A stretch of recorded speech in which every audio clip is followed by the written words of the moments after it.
హోంమంత్రి అనిత గారికి చెప్తున్నాము, అమ్మా నువ్వు పరిపాలన చేసేకొచ్చినావా లేదంటే లాండ్ ఆర్డర్ తప్పించి హత్య రాజకీయాలు చేసేకొచ్చినావో మాకు అర్థం కాదు తల్లి.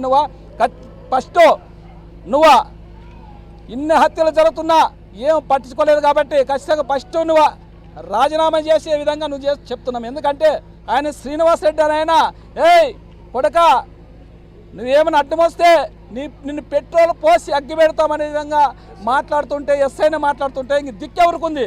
ప్రజలకు పరిపాలన ఏమి చేస్తున్నారు, ఎక్కడ చేస్తున్నారు, ఎక్కడ పోతుంది మన రాష్ట్రం, ఎక్కడ దిగజారిపోతుంది మన రాష్ట్రాన్ని, ఎక్కడ పంపిస్తున్నారు అనుకున్నారు మీరు? ఎప్పుడు 1400 ఓట్లు వచ్చే ఈ గ్రామంలో 141 ఓట్లు మాత్రమే తెలుగుదేశం పార్టీకి మెజార్టీ వచ్చింది.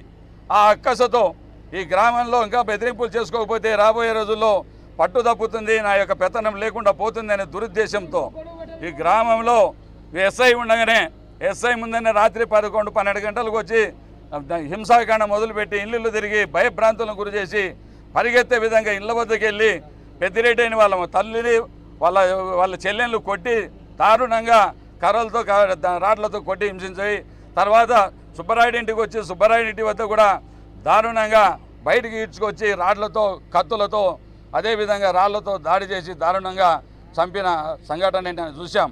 గుడ్డా రాజశేఖర రెడ్డి గారే ఏమైనా ప్రోత్సహిస్తున్నారా, లేకపోతే లోకేష్ గారు ప్రోత్సహిస్తూ ఉన్నారా, లేకపోతే చంద్రబాబు నాయుడు గారు ప్రోత్సహిస్తూ ఉన్నారా అనేది మాకు అనుమానం కలుగుతూ ఉంది.